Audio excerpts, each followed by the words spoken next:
السلام عليكم ورحمة الله وبركاته. نحمده ونصلي على رسوله الكريم. أما بعد فأعوذ بالله من الشيطان الرجيم. بسم الله الرحمن الرحيم.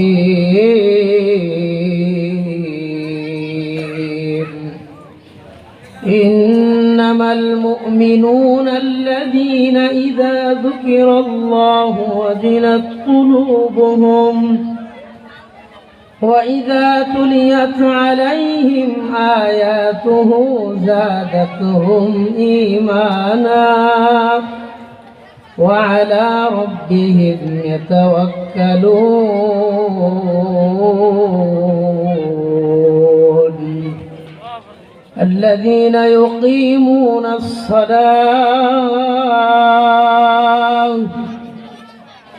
ومما رزقناهم ينفقون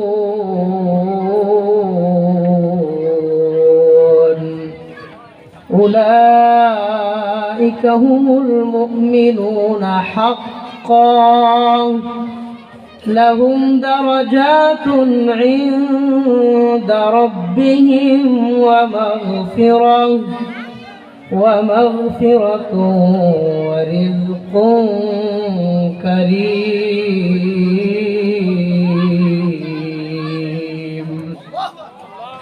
صدق الله مولانا العظيم.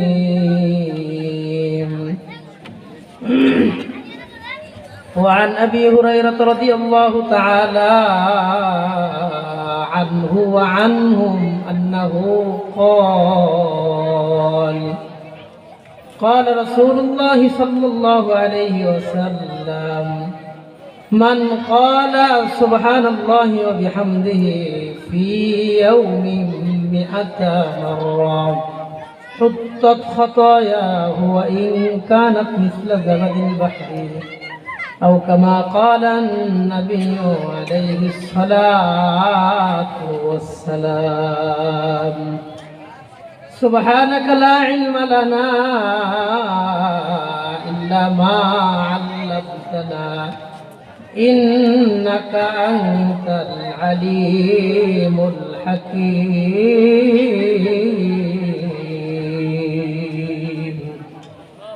الحمد لله ثم الحمد لله। দারুল উলুম মাদ্রাসা সাতানি প্রথম বার্ষিক তাফসীরুল কোরআন মাহফিলে উপস্থিত ছিলেন সম্মানিত সভাপতি উস্তাদুল আসাতিজা হযরতুল আল্লামা মুফতি নুরুল ইসলাম নদভী হাফিজাহুল্লাহ, দূর দূরান্ত থেকে আগত ওয়াইজিনে কেরাম ওলামা হযরত, আশপাশ থেকে আগত আইম্মায়ে মাসাজিদ, মুদাররিসিন মাদারিস, আমার সামনে সমবেত অত্র এলাকার সর্বজন শ্রদ্ধেয় মান্যবর মুরব্বী বাবারা, যুবক ভাইরা, পর্দার অন্তরালে অবস্থানরতা শ্রদ্ধেয়া সম্মানিতা মা ও বোনেরা, সকলের প্রতি আন্তরিক মোবারকবাদ আজকের এই তাফসীরুল কোরআন মাহফিলটারে স্বাগত জানানোর জন্য।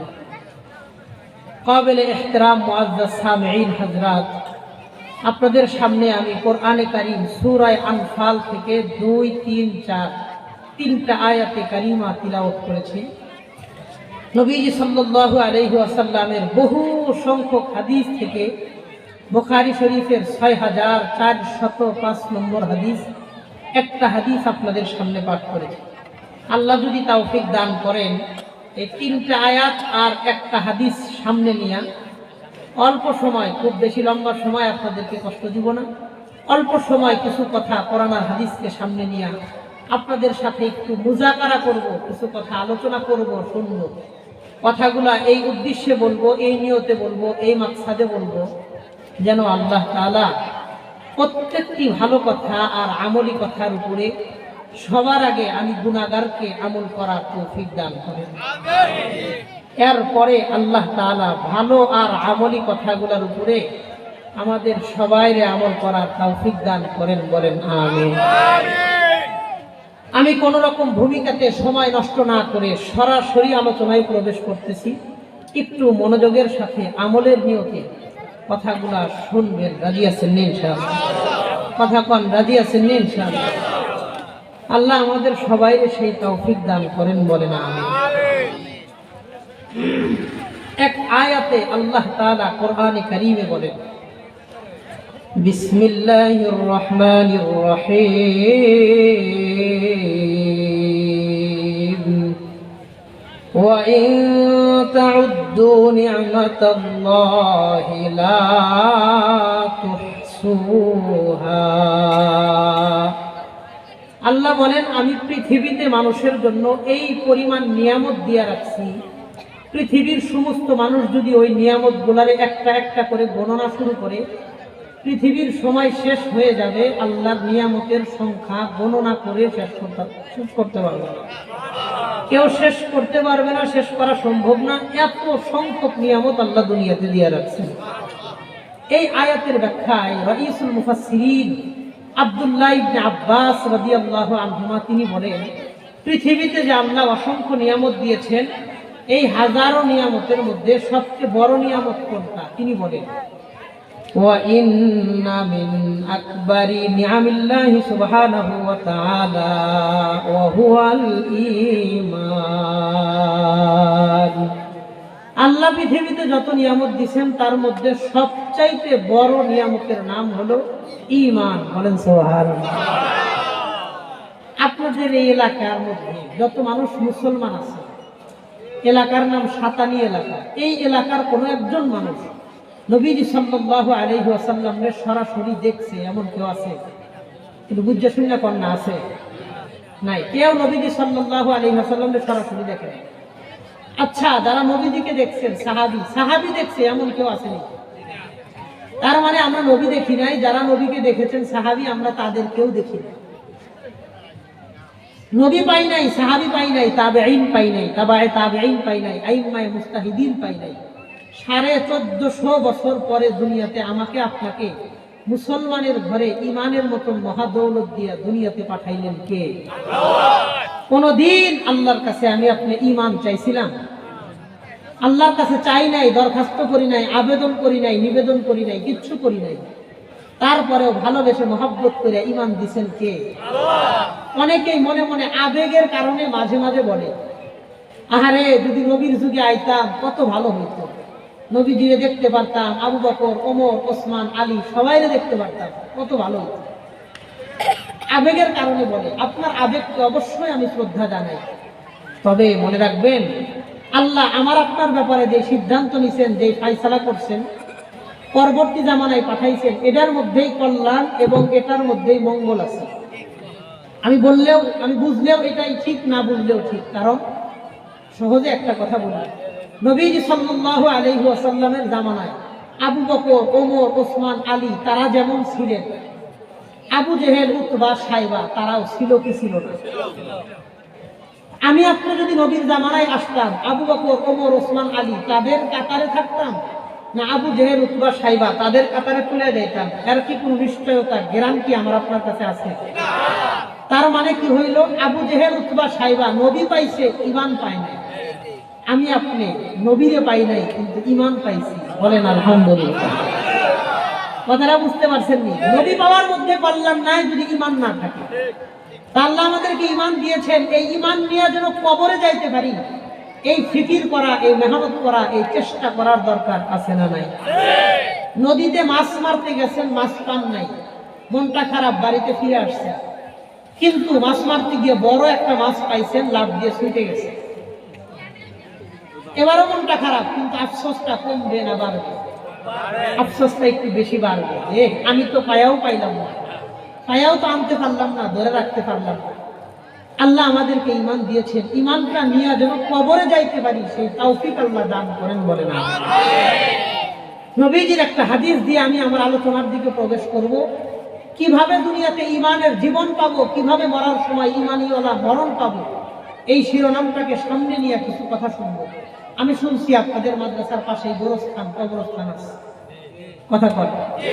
আমি আপনি যদি মারা যায়, দিনের বেলাও যদি মারা যায়, ওই কবরের মধ্যে যখন রাইখা আসবে, 1-1.5 মণ মাটি দিয়ে ঢেকে আসবে, দিনের বেলায় কবরটা অন্ধকার হয়ে যাবে, ওখানে কেউ বাতি জ্বালায় দিয়ে আসবে না। যদি রাত্রে মারা যায়, মানুষ ঘরে এসে আগে লাইটের সুইচটা দিবে, যে ঘরটা আলোকিত করা দরকার। আপনার ঘরে কেউ বাতি দিবে না, কেউ সুইচ দিবে না। কথা ঠিক আছে? চলেন একটা হাদিস শুনে আসি, আল্লাহ নবীর হাদিস। নবীজি সাল্লাল্লাহু আলাইহি ওয়াসাল্লাম বলেন, মুসনাদে আহমদের 17,570 নম্বর হাদিসের বর্ণনা। 17,570 নম্বর হাদিস, নবী সাহাবী বলেন। এই হাদিসটা মিশকাত শরীফের মধ্যেও আসছে। 1630 নম্বর হাদিসের বর্ণনা। বর্ণনাকারী সাহাবীর নাম হযরতে বারা ইবনে আযিব রাদিয়াল্লাহু আনহু। তিনি বলেন, وعن البراء بن عازب رضي الله تعالى عنه وعنهم أنه قال নবীজি সাল্লাল্লাহু আলাইহি ওয়াসাল্লামের বিখ্যাত একজন সাহাবী, নাম হলো বারা ইবনে আযিব রাদিয়াল্লাহু আনহু। তিনি বর্ণনা করেন, খরাজনা মা'আন নবী সাল্লাল্লাহু আলাইহি ওয়াসাল্লাম, আমরা একদিন আল্লাহর নবীর সাথে কয়েকজন সাহাবায়ে কেরাম বের হইলাম। নবীজিও বের হইছেন, আমরা কয়েকজন সাহাবায়ে কেরাম আল্লাহর নবীর সাথে বের হইলাম। ফি জানাজাতি রাজুলিন মিনাল আনসার, আমাদের পাশের গ্রামে একজন আনসারী সাহাবী মারা গেছেন। ওই সাহাবীর জানাজা নামাজ পড়ার জন্য বের হইলাম। বলেন তো কোন নামাজ? কোন নামাজ? একজন আনসারী সাহাবী মারা গেছেন, আমরা ওই আনসারী সাহাবীর জানাজা নামাজ পড়ার জন্য বের হইলাম। হাত্তা ইনতাহাইনা ইলাল কবরি, আমরা সবাই গোরস্থান পর্যন্ত পৌঁছলাম। যেই কবরস্থানে সাহাবীকে দাফন করা হবে, ওই কবরস্থান পর্যন্ত আমরা পৌঁছলাম। পৌঁছার পরে লক্ষ্য করে দেখি, ফালাম্মা ইউলহাদিল কবরু, এখন পর্যন্ত কবর খোঁড়ার কাজ শেষ হয় নাই, এখন পর্যন্ত কবরটা খুঁড়তেছে। কবর খোঁড়ার কাজটা শেষ হয় নাই, কাজটা চলতেছে। বলেন এমনটা হইতে পারে কি পারে না? সাহাবী বলেন, ফাজালাসান নবিয়্যু সাল্লাল্লাহু আলাইহি ওয়াসাল্লাম, নবী কবরের পাশে গিয়া বসলেন। ওয়া জালাসনা হাওলা, আমরাও নবীজির চারপাশ দিয়ে বসলাম। নবীজি এক জায়গায় বসলেন, আমরাও নবীজির চারপাশ দিয়ে গোল হয়ে বসে গেলাম। কাআন্না আলা রুউসিনা আত-তায়র, কেমন যেন আমাদের মাথার উপরে পাখি বসে রয়েছে, এমন নিষ্ঠুপ ভাবে সবাই বসে আছি। সকলের মনটাই খারাপ। একজন আনসারী সাহাবী মারা গেছে, সবার মন খারাপ, চুপচাপ সবাই বসে রয়েছি। সাহাবী বলেন, ওয়া ফি ইয়াদিহি উদুন ইয়ানকুতু বিহি ফিল আরদি, নবীজির হাতে ছোট্ট একটা লাঠির টুকরা। এই লাঠির টুকরা দিয়ে নবীজি জমিনের মধ্যে আঁকাআঁকি করতেছে। আমাদের এলাকায় কোনো মুরব্বী মানুষের মন খারাপ থাকলে দেখবেন পা দুইটা উঁচা করে, মাথাটারে নিচে কইরা জমিনের মধ্যে বাঁশের কঞ্চি দিয়ে দাগাদাগি করে। কেউ এমনটা করে কি করে না? সাহাবী বলেন, আমি নবীজিকে দেখলাম, ওয়া ফি ইয়াদিহি উদুন ইয়ানকুতু বিহি ফিল আরদি, নবীজির হাতে ছোট্ট একটা লাঠির টুকরা। এই লাঠির টুকরা দিয়া নবীজি জমিনের মধ্যে আঁকাআঁকি করতেছেন। মাথাটা নিচের দিকে, হঠাৎ করে ফারাফা রাসাহু, আল্লাহ নবী মাথাটা উপরের দিকে উঠাইলেন, আমাদের দিকে তাকাইলেন। স্বাভাবিকভাবে তাকানোর পর নবীজি আমাদেরকে বললেন, ইস্তাইযু বিল্লাহি মিন আযাবিল কবরি, হে আমার সাহাবায়ে কেরাম, তোমরা আল্লাহর কাছে এই কবরের আযাব থেকে পানা চাও। এই যে কবর তোমাদের সামনে খুঁড়তেছে, তোমরা এই কবরের আযাব থেকে আল্লাহর কাছে পানা চাও। রাবী বর্ণনা করেন, ক্বালা লানা হাযা মাররাতাইনি আও সালাসা, নবীজি আমাদেরকে এই কথাটা বললেন 2 অথবা 3 বার। একটা কথাই যদি 2 বার কিংবা 3 বার বলা হয়, বলেন তো ওই কথার গুরুত্ব কম থাকে না বেশি থাকে? নবীজি বললেন, শোনো তোমরা এই যে কবর, এই কবরের আযাব থেকে আল্লাহর কাছে বেশি বেশি পানা চাও। এরপরে নবী বললেন, শোনো, ইন্নাল আবদাল মুমিনা ইযা কানা ফিল কিতাইন মিনাদ দুনিয়া ওয়া ইকবালিন মিনাল আখিরাহ।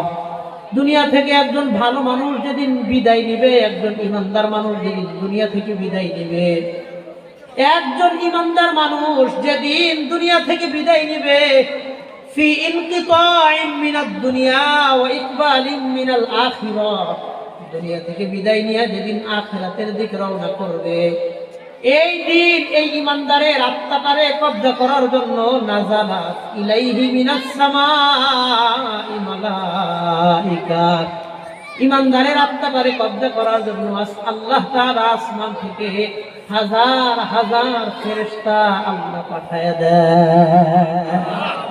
আল্লাহ এক দল ফেরেশতা পাঠায় দেয়। কত সংখ্যা এটা আল্লাহ ভালো জানেন। আল্লাহ এক দল ফেরেশতা পাঠায়, যাও আজকে আমার ওই নেককার মানুষটা ওই সাতালি এলাকা থেকে আসবে, অমুক গ্রাম থেকে সে আজকে মারা যাবে, তুমি যাবে। যেদিন মারা যাবে দেখবেন আত্মীয় স্বজন চারপাশ দিয়ে ভিড় করে বসে থাকে। কেউ বা কোরআন শরীফ পড়ে, কেউ কালেমার তালকিন দেয়, কেউ কান্নাকাটি করে, কেউ আফসোস করে, বিভিন্ন দোয়া কালাম সূরা পড়ে। কেউ এমন পরিবেশ মাঝে মধ্যে দেখা যায়নি, যায় না? নবী বলেন, লোকটা যেদিন মারা যাবে, যেই বিছানায় শোয়া, এই বিছানায় মারা যাবে, এমন সময় আল্লাহ আসমান থেকে একদল ফেরেশতা পাঠায় দেয়। ফেরেশতাগুলো কেমন হয়? নবী বলেন, বিজুল উজুহ, তাদের চেহারাটা আলোকিত চেহারা হয়। কান্না উজুহাহুমুশ শামসু, তাদের চেহারা যেমন আকাশের সূর্যের মতন ঝলমল করতে থাকে। আকাশের সূর্য যেমন ঝলক মারে, তাদের চেহারাটা এমন ঝলমল করে। আল্লাহ নবী বলেন, মাহুম শাইআন, এই ফেরেশতারা তার জন্য দুইটা জিনিস নিয়ে আসে। লোকটা যদি ইমানদার হয় তার জন্য দুইটা জিনিস আনবে, লোকটা যদি গুনাহগার হয় তার জন্য একটা জিনিস আনবে। আল্লাহ নবী বলেন, মাহুম শাইআন, এই লোকটার জন্য, ইমানদার ব্যক্তির জন্য ফেরেশতারা দুইটা জিনিস নিয়ে আসবে। এক নাম্বার, কাফনুন মিন আকফানিল জান্নাহ, ইমানদারের জন্য জান্নাত থেকে এক টুকরা কাফনের কাপড় নিয়ে এসে হাজির হয়ে যায়। ফেরেশতারা এক টুকরা কাফনের কাপড় আনবে, কথাটা ভালো করে খেয়াল করে। এরপরে আল্লাহ নবী বলেন, ওয়া হানুতুম মিন হানুতিল জান্নাহ, এক নাম্বার জান্নাত থেকে কাফনের একটা কাপড় আনবে। দুই নাম্বার, আতরের একটা কৌটা আনবে। আতরের একটা ডিব্বা, কাফনের এক টুকরা কাপড় নিয়ে আসবে। আসার পর ওয়াজলিসু মিনহু মাদ্দাল বাসর, এই ইমানদার যত দূর পর্যন্ত দেখতে পারবে, তার চোখের দৃষ্টি সীমানা পর্যন্ত তার আত্মাটারে স্বাগত জানানোর জন্য ফেরেশতারা দাঁড়ায় যায়। সে যত দূর দেখবে, তার চোখের দৃষ্টি সীমানা যত দূর যায়, ওই রাস্তার দুই পাশ দিয়ে এই ফেরেশতারা দাঁড়ায় থাকে, তার আত্মাটারে স্বাগতম জানাবে, তার আত্মাটারে ইস্তেকবাল করবে, এই জন্য দাঁড়ায় থাকে।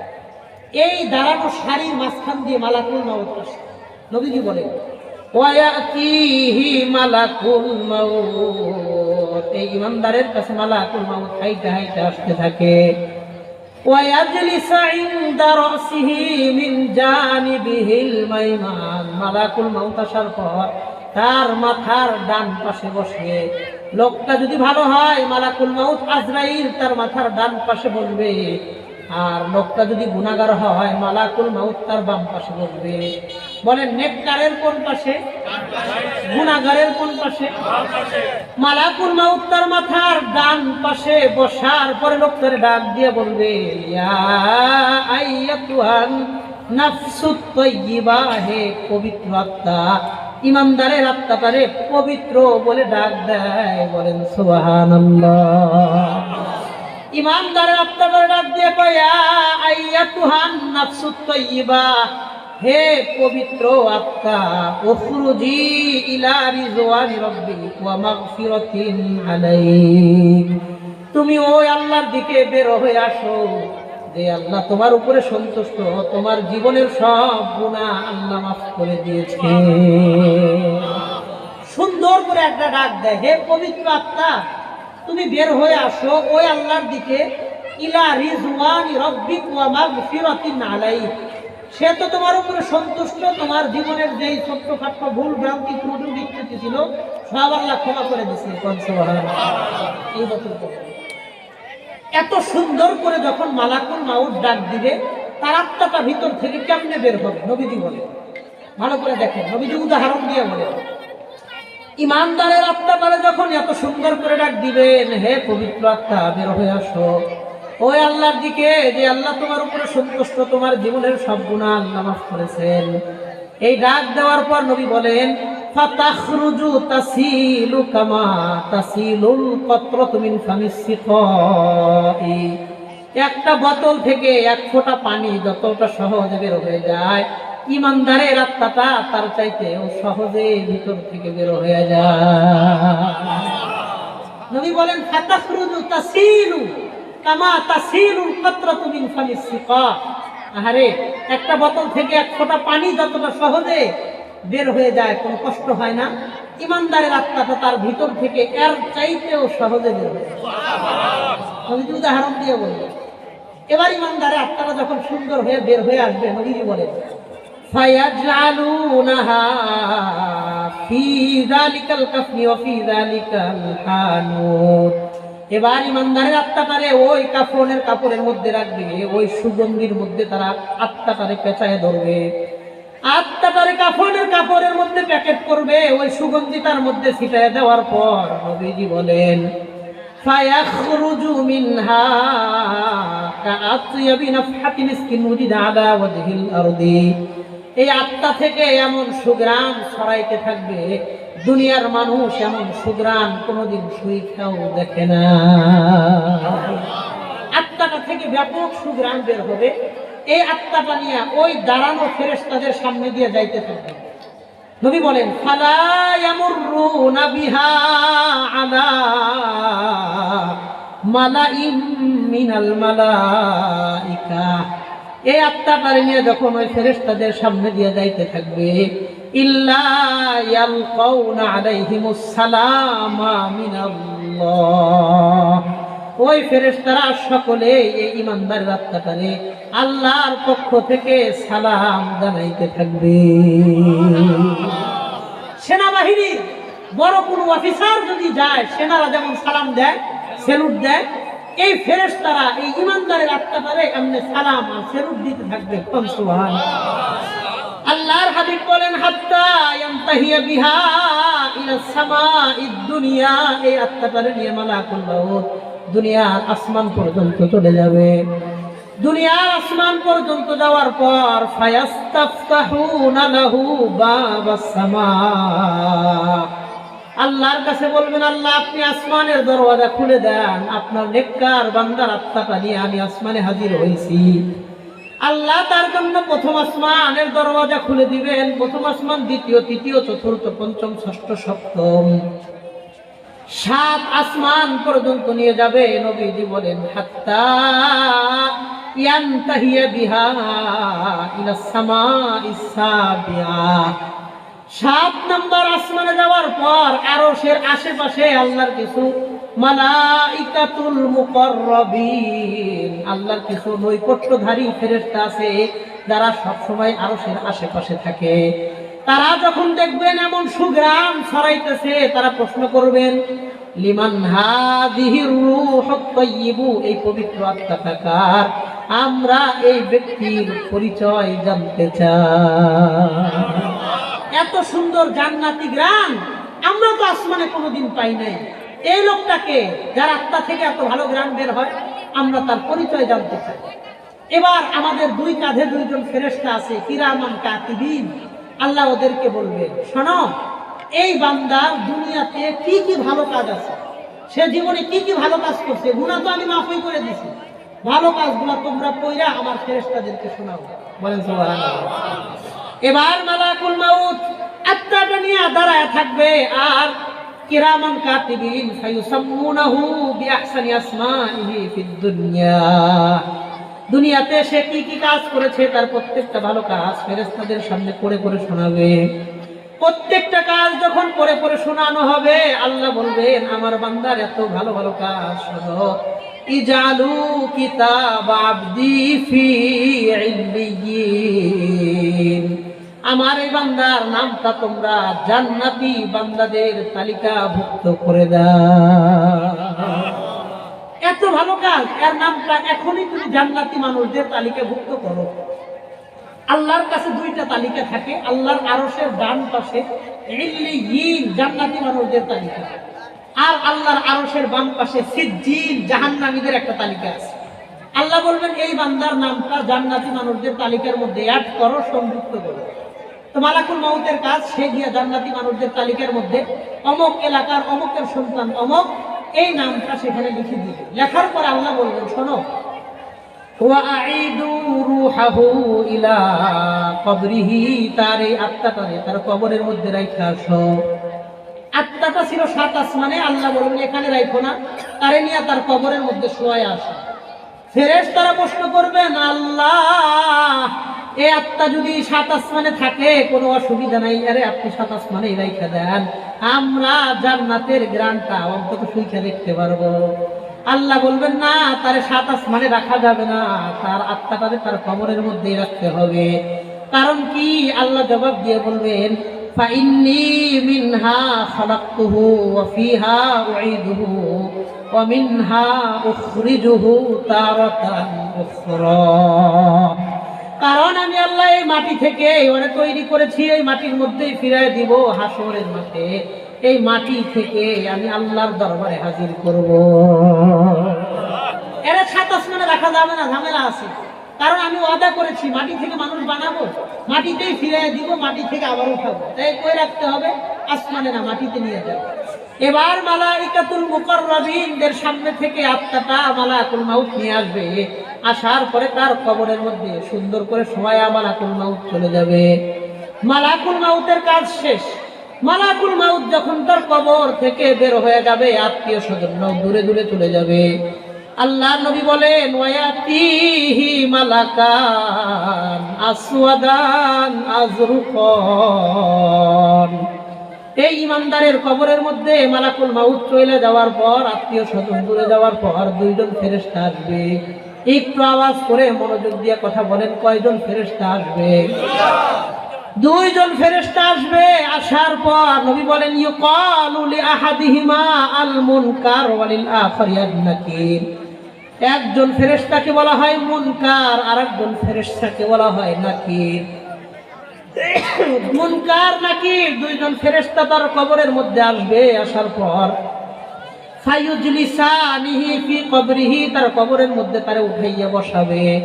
বসানোর পর ফায়াকুলানি লাহু সালাসা, এই ইমানদাররে প্রশ্ন করবে 3টা। আওয়াজ করে বলেন প্রশ্ন করবে কয়টা? 1 নম্বর প্রশ্ন করে বলবে মান রব্বুকা, তোমার রব কে? ইমানদার আওয়াজ করে বলেন আমার আপনার রব কে? ইমানদারকেও জিজ্ঞাসা করবে মান রব্বুকা, তোমার রব কে? 2 নম্বর প্রশ্ন করবে ওয়ামা দীনুকা, তোমার ধর্মের নাম কি? 3 নম্বর প্রশ্ন করবে ওয়ামান হাযার রাজুলুল্লাযী বুইসা ফীকুম, এই যে লোক তোমাদের মধ্যে পাঠানো হয়েছিল, এই লোক সম্পর্কে তোমার মন্তব্য কি? 3টা প্রশ্ন, তোমার রব কে, দিন কি, এই লোক সম্পর্কে তোমার মন্তব্য কি? 3টা প্রশ্নের জবাব দিয়ে বলবে রব্বি আল্লাহ, আমার রব হলেন আল্লাহ, ওয়া দীনি আল ইসলাম, আমার ধর্ম হলো ইসলাম। 3 নম্বর বলবে ওয়া হুয়া নাবিয়ুনা মুহাম্মাদুন সাল্লাল্লাহু আলাইহি ওয়াসাল্লাম, আর এই লোক সম্পর্কে আমার মন্তব্য তিনি আমাদের নবী মুহাম্মাদুর রাসূলুল্লাহ সাল্লাল্লাহু আলাইহি ওয়াসাল্লাম। 3টা প্রশ্নের জবাব যখন সঠিক হবে, 3টা কোশ্চেনের অ্যানসার যখন রাইট হবে, আল্লাহ নবী বলেন না দা মুনাদিম মিনাস সামা, আল্লাহ আসমান থেকে ডাক দিবেন। আল্লাহ ডাক দিয়ে বলবেন আন সাদাকা আবদি, আমার বান্দা 3 প্রশ্নের জবাবে যা বলছে প্রত্যেকটা জবাব সঠিক হয়েছে। বলেন সুবহানাল্লাহ। আমার বান্দা তিনটা প্রশ্নের জবাবে যা বলছে সবগুলো কথাই সঠিক, কোনো ভুল বলে নাই। এই জন্য তোমরা তার কবরের মধ্যে তিনটা পুরস্কার দিয়ে যাও। বলেন আল্লাহ কবরের মধ্যে পুরস্কার দিবেন কয়টা? এক নাম্বার আল্লাহ বলবেন আন আফরিশুহু মিনাল জান্নাহ, তোমরা জান্নাত থেকে একটা বিছানা আইনা আমার ইমানদার বান্দার কবরে তোমরা বিছায়া দাও। এমন ভালো মানুষের কবরের মধ্যে বিছানা নাই। দেখো খালি মাটির মধ্যে তিনটা পাতলা পাতলা কাপড় দিয়ে শোয়া রেখে গেছে। শীতের দিন কম্বলের নিচে গেলেও শীত লাগে, এই পাতলা কাপড় দিয়ে মাটির উপরে ইমানদার কেমনে থাকবে? এটা হইতে পারে না। আন আফরিশুহু মিনাল জান্নাহ, জান্নাত থেকে দামি বিছানাই না তার কবরের মধ্যে বিছায়া দাও। দুই নাম্বার আল্লাহ বলবেন ওয়া আন আলবিসুহু মিনাল জান্নাহ, জান্নাত থেকে পোশাক আইনা তার গায়ের মধ্যে তোমরা জান্নাতি পোশাক পরায়া দাও।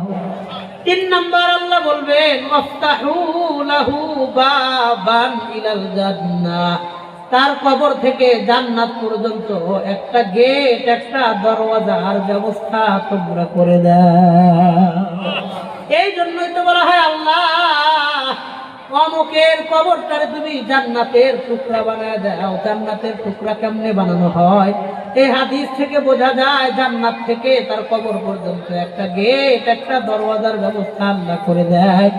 এইভাবে তার কবরটারে আল্লাহ জান্নাতের টুকরা বানায় দেয়। আল্লাহ বলবেন আফতাহু লাহু বাবান ইলাল জান্নাহ, কবর থেকে জান্নাত পর্যন্ত একটা গেট, একটা দরওয়াজার ব্যবস্থা করে দাও, যেন জান্নাতের নিয়ামত কবরে বসে বসে পায়। সুবহানাল্লাহ। আল্লাহ নবী বলেন হাত্তা উসিয়া কবরুহু ৭০ যিরাআ, ইমানদারের কবরটা আল্লাহ সাথে সাথে ৭০ গজ পর্যন্ত প্রশস্ত বানায় দেয়। আর এক হাদিসের মধ্যে নবীজি বলেন হাত্তা উসিয়া কবরুহু ইলা মা ইয়ানজুরু ইলাইহি, এই লোকটা যত দূর পর্যন্ত দেখতে পারে তার চোখের দৃষ্টি সীমানা পর্যন্ত তার কবরটারে আল্লাহ প্রশস্ত বানায় দেয়। এত সুন্দর প্রশস্ত একটা কবর আল্লাহ তার জন্য ব্যবস্থা করে। ইমানদারের এমন আনন্দ ঘন পরিবেশে আমার আপনার মরণ হোক, এটা আমি আপনি চাই কি চাই না? কেউ যদি চায় আমার মরণটা এতটা সুন্দর হোক, এতটা আনন্দের হোক, এতটা খুশির মরণ হোক, তার জন্য 5টা কাজ করতে হবে। আওয়াজ করে বলেন কয়টা কাজ করতে হবে? হ্যাঁ সবাই কন্যা কয়টা? 5টা কাজ করলে আল্লাহ তার মরণটা এমন আনন্দের বানাবেন, এমন সুখের বানাবেন, এমন সৌভাগ্যের মরণ বানাবেন। আমি আপনি দুনিয়াতে এক সময় ছিলাম না, এখন আছি, ভবিষ্যতে থাকবো না। কথা ঠিক আছে? একটা কথা আমার সাথে মুখস্থ করেন, এরপরে সামনে আলোচনা আগাবো। মৃত্যু আমার আপনার আসবে সুনিশ্চিত। তাহলে কথা বলেন, আমি বলবো মৃত্যু আসবে, আপনারা বলবেন সুনিশ্চিত। বলেন কারো সন্দেহ আছে? মৃত্যু আসবে আবার বলেন মৃত্যু আসবে, আবার বলেন মৃত্যু আসবে। হ্যাঁ এখন শোনেন, কখন আসবে অনিশ্চিত। কখন আসবে কি অনিশ্চিত। আমারও জানা নাই, আপনারও জানা নাই, আমাদেরও জানা নাই, আপনাদেরও জানা নাই। একমাত্র জানেন একজন। আওয়াজ করে বলেন কে? আল্লাহ। তাহলে মৃত্যু আসবে সুনিশ্চিত। কখন আসবে? আবার বলেন মৃত্যু আসবে কখন আসবে? অনিশ্চিত। এই জন্য মাঝে মাঝে দোয়া করা, আল্লাহ যখনই মরণ দিবেন ঈমানের মরণ দিয়েন, গুনাহ করা অবস্থায় মরণ দিয়েন না। আমরা যে পরিমাণ গুনাহ করি, আরে কবে যদি গুনাহ করা অবস্থায় মরণ হয়। আমার খুব কষ্ট লাগে।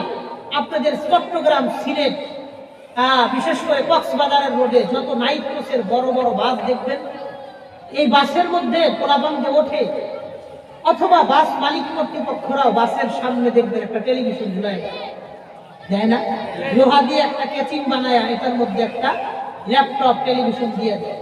সারাটা রাত 8-10 ঘন্টা সিনেমা দেখতে দেখতে চট্টগ্রাম যাইতেছে, ফেনী যাইতেছে, লক্ষ্মীপুর, রামগঞ্জ যাইতেছে, কক্সবাজার যাইতেছে, সেই সেন্ট মার্টিন যাইতেছে, টেকনাফ যাইতেছে, মহেশখালী, বান্দরবন, কক্সবাজার, বিভিন্ন জায়গায় যায়। বলেন এই যে আপনি সিনেমা দেখতে দেখতে যাইতেছেন, কখন কোন ট্রাকের লোকে বাড়ি লাগে, কখন কোন আইল্যান্ডের লোকে ধাক্কা লাগে, কখন ব্রেক ফেল হয়, কখন চাক্কা পাংচার হয়, কখন মরণ হয় হাইওয়ের মধ্যে। এই গুনাহ করা ন্যাংটা ছবি দেখতে দেখতে যদি মরণ হয়, আল্লাহর কাছে কোনো জবাব দেওয়ার কোনো ব্যবস্থা আছে? এই জন্য দোয়া করবেন, আল্লাহ ইমানের মরণ দিয়েন, গুনাহ অবস্থায় মরণ দিয়েন না। আল্লাহ আমাদের সবাই ইমানিওয়ালা মরণ দিয়েন, বলেন আমিন। কাজ করতে হবে 5টা, বলেন কয়টা? এর চাইতে 5 গুণ বেশি আওয়াজ দিয়ে কোন কয়টা? যেহেতু সময় সংক্ষিপ্ত, এই হাদিসের মধ্যে আল্লাহর নবী সাল্লাল্লাহু আলাইহি ওয়াসাল্লাম বলেছেন একজন গুনাহগারের মরণ কতটা কষ্টের হবে, কতটা বেদনার হবে, কতটা কষ্টদায়ক হবে, যন্ত্রণাদায়ক হবে, এই হাদিসে নবী বলেছেন। ইমানদারেরটা যেমন ভালো হবে, গুনাহগারেরটা তার চেয়ে বেশি কষ্টের হবে। কিন্তু আমি যদি গুনাহগারের মরণের কথা বলতে যাই, আরো 20 মিনিট সময় লাগবে, তাইলে ওই 5 কাজ বলা যাবে। আর যদি 5 কাজ বলা যায়, তাহলে গুনাহগারেরটা শোনা যাবে। বলেন কোনটা শুনবেন? 5টা কাজ আগে শুনে। অবশ্যই এটাও বাস্তব, আমাদের এলাকায় ইমানদারের মরণ কতটা আনন্দের হবে এটা শোনার চাইতে গুনাহগারের মরণ কতটা কষ্টের হবে সেটা শোনা বেশি দরকার। বুঝেন নাই? ফজিলতের অস্ত্র সবাই করে, কিন্তু এটি মনে থাকে না, একদিন গেলেই পরে ভুলে যায়। গুনাহগারের শাস্তির কথা শুনলে কয়েকদিন বেশি মনে যায়। কথা ঠিক আছে না? এই জন্য সংক্ষেপে এদিকেও গোসাই, ওইদিকে কাজের 5টা কথাও বলে যাব ইনশাআল্লাহ। ওই 5টা কাজ আমার সাথে সবাই পাক্কা ইরাদার সাথে শুনে যাবেন। নিজের ভিতরে অনেক কাজ আছে, সেগুলো ধরে রাখবেন, যেটি নাই ওগুলো অর্জন করার চেষ্টা করবেন। রাজি আছেন ইনশাআল্লাহ? হ্যাঁ কন্যা, রাজি আছেন ইনশাআল্লাহ? আল্লাহু আকবার। আমার খুব ভালো লাগছে আপনাদের সাতানি আইসা দারুল উলুম মাদ্রাসা, আমার খুব ভালো লাগছে। কারণ কি জানেন? এই যে দেখেন আমার নামের শেষে একটা শব্দ আছে, মুফতি আরিফ জব্বার কাসেমি। কাসেমি সাধারণত বলা হয় তাদেরকে যারা দারুল উলুম দেওবন্দে পড়ালেখা করছে, তাদেরকে বলা হয় কাসেমি। যেমন নজরুল ইসলাম কাসেমি, আপনাদের কুমিল্লার মুশতাকুন নবী কাসেমি। হ্যাঁ, আমাদের আপনাদের কুমিল্লার গৌরবময় মানুষ ছিলেন, মুখলিস আলেম ছিলেন, দ্বীনের মিল্লাতের রাহবার ছিলেন হযরত নূর হুসাইন কাসেমি রাহিমাহুল্লাহ। নূর হুসাইন কাসেমি উনিও দারুল উলুম দেওবন্দের তারিখ। আমাদের দারুল উলুম দেওবন্দের নাম হলো দারুল উলুম। বলেন কি নাম? আপনাদের মাদ্রাসার নাম দারুল উলুম। আল্লাহ যেন দেওবন্দকে যেমনি কবুল করছেন, এই মাদ্রাসাটাও ওইভাবে কবুল করেন। বলেন হেদায়েতের একটা মারকাজ যেন আল্লাহ বানায় দেন। বলেন আমিন। আমি বক্তাটা ছোট, খুব বড় বক্তা না, কিন্তু আমার একটা উসুল আছে। কি উসুল? যার সাথে আমার জীবনে কোনোদিন দেখা হয় নাই, সে ফোন করে দাওয়াত দিলে আমি দাওয়াত রাখি না। আমার সাথে আসেন, আপনাকে ডেট দিতে অসুবিধা নেই, দেখা করে ডেট লয়ে যাবে, কোনো সমস্যা নেই। কিন্তু আপনার সাথে দেখাই হয় নাই, ফোন করে বললেন আমি সিলেট গেলাম গাড়ি লয়ে, এটা আমি করি না। কোনো জনে বসে থাকবো, অপরিচিত কাউরে ডেট দেই না। এই সাতানি এলাকার একজন মানুষ আমার পরিচিত নাই। যখন মোহতামিম সাহেব আশিকুর রহমান মোহতামিম সাহেব আমার ফোন করলেন যে হযরত আপনার এই জায়গায় আসতে হবে। আমি মাদ্রাসার নাম শুনলাম, শুনে আমার দিলে একটা টান দিল, এটা তো আমার দারুল উলুম, এটা তো আমার দারুল উলুমের নামে নাম, আমি তো দেওবন্দের সন্তান। একজন আলেম ফোন করছে, যাওয়ার জন্য মন চাইতেছে, কিন্তু আমার নিয়মের কাছে আমি বাধা। যারা জীবনে দেখি নাই তার দাওয়াত আমি রাখি না। আমার লোকে দেখা করেন, মসজিদে আসেন, মাদ্রাসায় আসেন, ডেট দিতে অসুবিধা। পরে বললাম যে আপনাদের গৌরীপুরে আমার একজন সাথী ভাই আছে, মাওলানা সিয়াম মাহমুদ কাসেমি হাফিজাহুল্লাহ। এক রুমে ঘুমাইতাম, এক বালিশে ঘুমাইতাম। দারুল উলুম দেওবন্দে গৌরীপুর মাদ্রাসা আছে একটা, দারুল ফালাহ মাদ্রাসা, খুব ভালো মাদ্রাসা। আমি মাঝে মধ্যে কুমিল্লা ফেরি নোয়াখালী আসলে গৌরীপুর দারুল ফালাতে থাকি। ওনাকে বললাম, তাইলে মোহতামিম সাহেবকে বললাম ভাইয়ের লোক একটু যোগাযোগ করেন, ভাই যদি বলে আসতে, এলাকা চেনে, তাহলে আমি ভাইয়ের মাধ্যমে আসবো। তার হযরত যোগাযোগ করছেন, ওই হিসাবে আসা। কেন বললাম? দারুল উলুম নামটা বড় ভালো লাগছে। আল্লাহ যদি কবুল করেন, আমার আপনার অসুবিধা আছে? এই মাদ্রাসার প্রথম মাহফিল। কেন মাদ্রাসা নিয়ে কথাগুলো বললাম? মাদ্রাসার প্রথম মাহফিল। যতদিন এলাকা আছে, এলাকাবাসী আছে, মাদ্রাসাটা আছে, সবাই একটু সময় দিয়া, শ্রম দিয়া, মেধা দিয়া, বুদ্ধি দিয়া, পরামর্শ দিয়া, আন্তরিকতা দিয়া, দান করে, দোয়া করে, সার্বিকভাবে যেতে পারেন মাদ্রাসাটার পাশে থাকবেন, কোনো বিরোধিতা করবেন না। ইনশাআল্লাহ রাজি আছেন? ইনশাআল্লাহ? এই কন্যা রাজি আছেন? ইনশাআল্লাহ? কিচ্ছু পারেন না, মাদ্রাসায় একটু দয়া থেকে 2 গ্লাস পানি খাইয়া দেয়, হুজুরদের লোক একটু আশা দেওয়ার সম্পর্ক, মহাব্বতের সম্পর্ক বানায়েন। ইনশাআল্লাহ দুনিয়াতে ফায়দা না হইলেও আখিরাতে কাজে আসবে ইনশাআল্লাহ। রাজি আছেন ইনশাআল্লাহ? চলেন আগে গুনাহগারের মরণটা কেমন হবে সংক্ষেপে শুনি না, 5টা কাজের কথা শুনে যাব ইনশাআল্লাহ।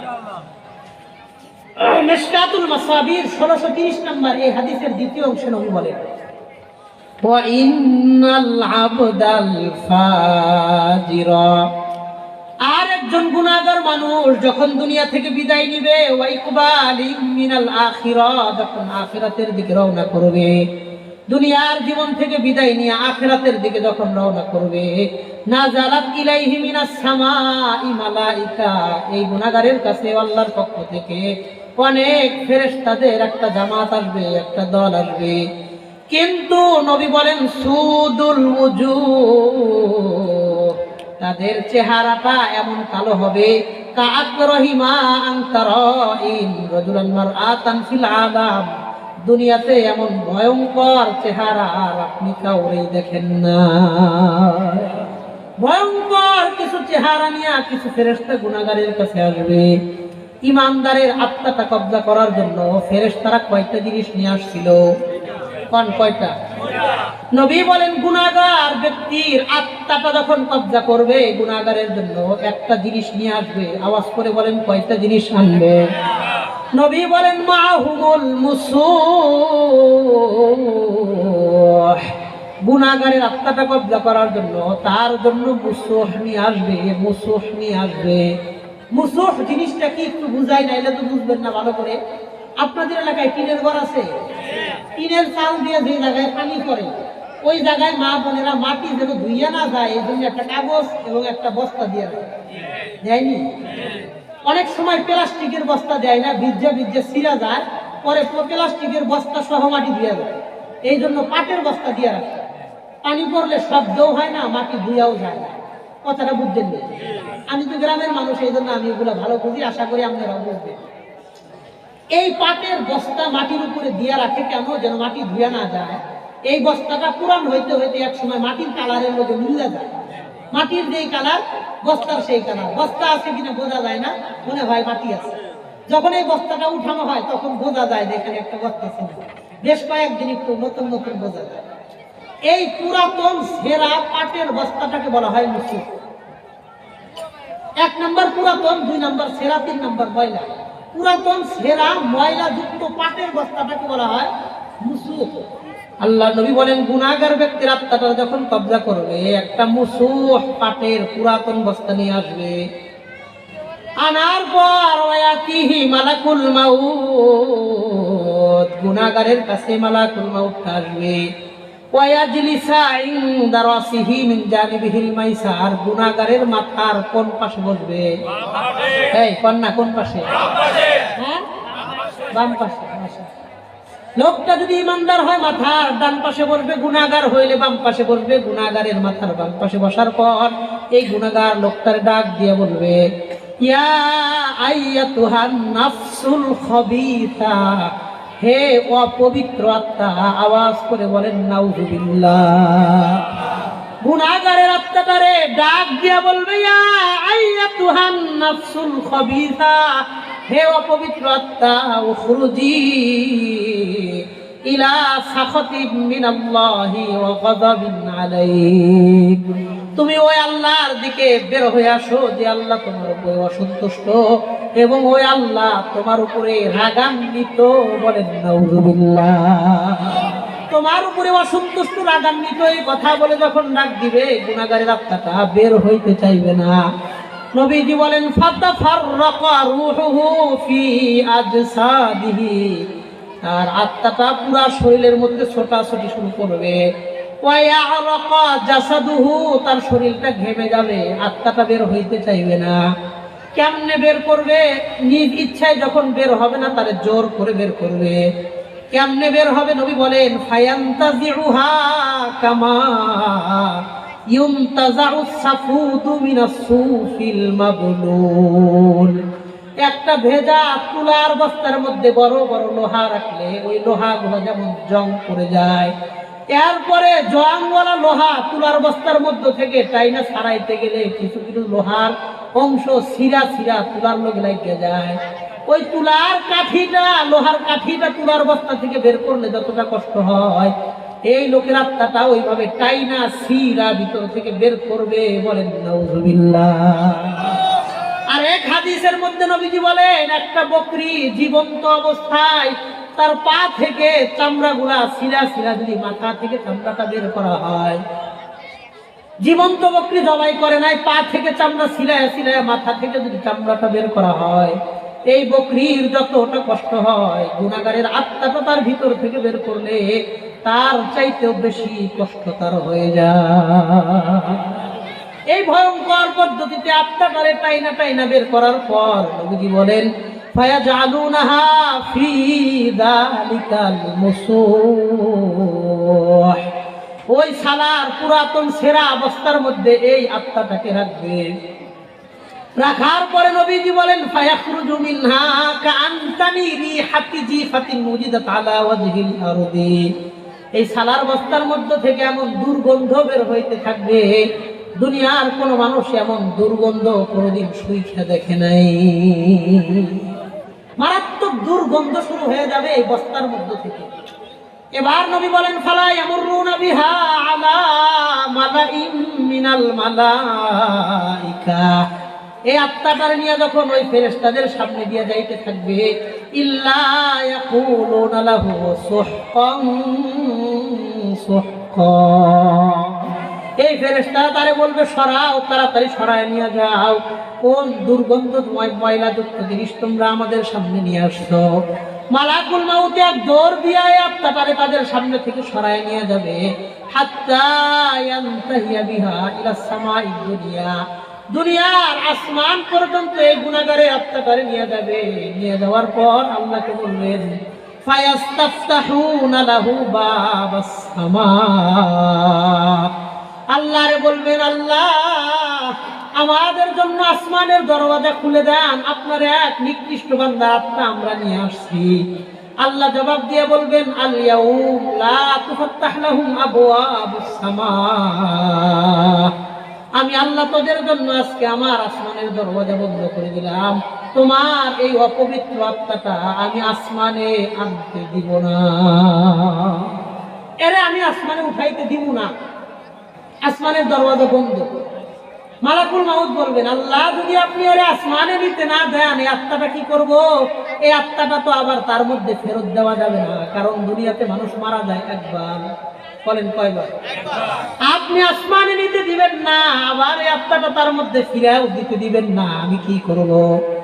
আল্লাহ বলবেন, কাইফামা তাশা, তোমার যা মনে চাই তা করো, এই আত্মা সম্পর্কে আমারে কিছু জিজ্ঞাসা করবা না, তোমার কি মনে চায় সেটা করো, এই আত্মা সম্পর্কে আমারে কিচ্ছু জিজ্ঞাসা করো, ভালো মন্দ আমি কিচ্ছু জানি না। আল্লাহ রাগে কথা বলবেন, মালাকুল মাউত করবেন বিপদে, আমি আত্মা নিয়ে না কোথাও যাইতে পারতেছি না, তারে ফিরাই দিতে পারতেছি, আমি কি করব? দেখেন, ওয়াজিআ বিহি মিনাস সামাই মাউযিআ কবরিহি, এই আত্মাটা নিয়ে আর জমিনের কবর বরাবর আসমান বরাবর যাবে, যেই জায়গা বরাবর কবর ওই বরাবর আসমানে কবর, তারে কবর বরাবর আসমানে আত্মাটাকে নিয়ে যাবে। নিয়ে যাওয়ার পর ওই আসমান থেকে সালার বস্তাটা মুঠ করে তার কবরের মধ্যে সজোরে নিক্ষেপ করে দিবে। বলেন নাউজুবিল্লাহ। ওই আত্মাটারে কবরের মধ্যে নিক্ষেপ করে যখন মালাকুল মাউত আসমানে চলে যাবে, নবী বলেন, ওয়ায়াতিহি মালাকান আসওয়াদান আজরুকান, এই গুনাহগার ব্যক্তির কবরের মধ্যেও দুইজন ফেরেশতা আসবে, আসওয়াদান চেহারাগুলো কালো, আজরুকান চোখ দুটো হবে নীল বর্ণের, চেহারা কালো, চোখ দুটো নীল বর্ণের হবে, দেখতে বড় ভয়ঙ্কর মনে হবে। নবী বলেন, ইয়ারতাইদু বিহি ফুআদুহু, তার আত্মাটা কাঁপাকাঁপি শুরু করবে। ইয়কালু লিআহাদিহিমা আল মুনকার ওয়া লিল আখারি আন নাকির, একজন ফেরেশতাকে বলা হবে মুনকার আর একজনকে বলা হবে নাকির। মুনকার মানে অপছন্দনীয়, নাকির মানে ঘৃণিত। মুনকার মানে অপছন্দনীয়, নাকির মানে ঘৃণিত। এই ঘৃণিত আর অপছন্দনীয় নামটাই কেমন, তো ব্যাপার চেহারা কেমন হবে? নবীজি বলেন, এমন ভয়ঙ্কর চেহারাওয়ালা দুইজন ফেরেশতা আসার পর ফায়ুকঈদানিহি ফি কবরিহি, এই দুইজন ব্যক্তি তারে ধাক্কা দিয়ে কবরের মধ্যে উঠায় বসাবে। বসানোর পর তারেও তিনটা প্রশ্ন করবে, ফায়াকুলানি লাহু সালাসা, তিনটা প্রশ্ন করবে। এক নাম্বার প্রশ্ন জিজ্ঞাসা করবে, মান রব্বুকা, তোমার রবকে। দুই নাম্বার বলবে, ওমা দীনুকা, তোমার ধর্মের নাম কি। তিন নাম্বার বলবে, ওমান হাদার রাজুলুল্লাযী বুইসা ফীকুম, এই যে মানুষ দেখতেছো, এই লোকটা সম্পর্কে তোমার মন্তব্য কি। তিনটা প্রশ্নের জবাব দিতে না পাইরা বলবে, হা আহা আলা আদরি, এই তিনটা প্রশ্নের কোনো জবাব আমার জানা নাই। বলেন নাউযুবিল্লাহ। বলবে তিনটা প্রশ্নের কোনো জবাব জানা নাই, হা আহা আলা Adori, high high high high, এই প্রশ্নের জবাব তো আমার জানা নাই। তিনটা প্রশ্নের জবাব যখন দিতে পারবে না, নবী বলেন, না দা মুনাদিম মিনাস সামা, আল্লাহ তাআলা আসমান থেকে ডাক দিয়ে বলবেন, আন কাযাবা আবদি, আমার বান্দা যা বলছে একটা প্রশ্নের জবাব হয় নাই, সব মিথ্যা বলছে। বলেন নাউযুবিল্লাহ। ওর একটা কথাও হয় নাই, যা কইছে সব মিথ্যা কথা কইছে, পুরো জবাব হয় নাই। ফেরেশতারা তো গায়েব জানে না, আল্লাহ যা জানান তা জানে, আল্লাহ যা জানান তা জানে না। এই জন্য আল্লাহ বলে দিবেন আর কোনো জবাব হয় নাই, তার কবরে তিনটা শাস্তি দেবে। ইমানদারকে তিনটা পুরস্কার দিবে, গুনাহগারকে তিনটা শাস্তি দিবে। কি শাস্তি? এক, আল্লাহ বলে, আন আফরিশুহু মিনান নার, তোমরা তার কবরের মধ্যে জাহান্নাম থেকে একটা বিছানা নিয়া এই গুনাহগার লোকটার কবরের মধ্যে আগুনের বিছানা বিছায়া দাও। দুই নাম্বার আল্লাহ বলবেন, ওয়ান আলবিসুহু মিনান নার, তার কবরের মধ্যে তোমরা তার গায়ের মধ্যে সুন্দর কাফনের ধবধবে সাদা পোশাকটা খুইলা জাহান্নামের একটা আগুনের পোশাক তার গায়ে পরায়া দাও। তিন নাম্বার আল্লাহ বলবেন, ওয়াফতাহু লাহু বাবান ইলান নার, তার কবর থেকে জাহান্নাম পর্যন্ত একটা গেট আর দরওয়াজার ব্যবস্থা করে দাও, অর্থাৎ তার কবরটারে জাহান্নামের টুকরা বানায় দাও।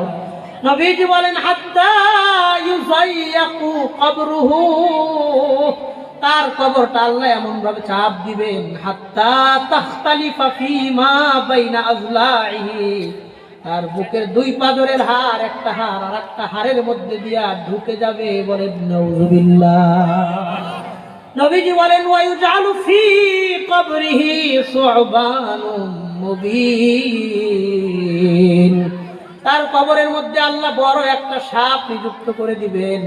তালদিগুহু মিনাস সুবহি ইলা যুহরি লিআদামিল ফাজরি, ফজরের নামাজ না পড়ার কারণে ফজর থেকে জোহর পর্যন্ত তার কপাল বরাবর দংশন করতে থাকবে।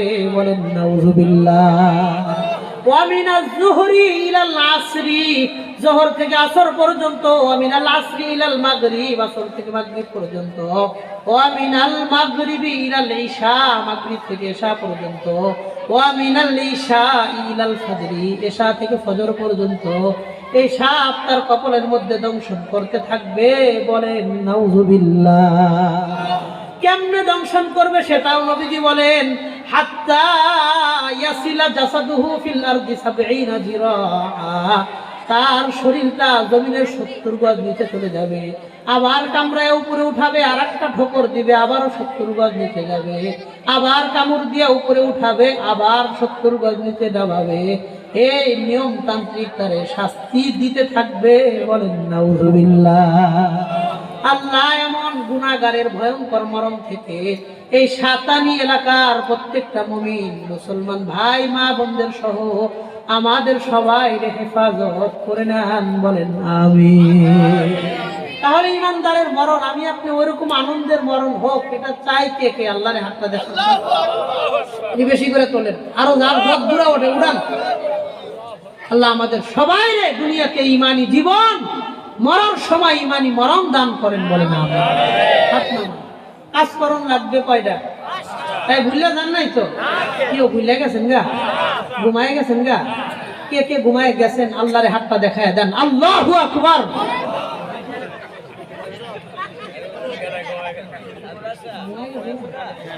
কি আপনারা ঘুমাই গেছেন গা?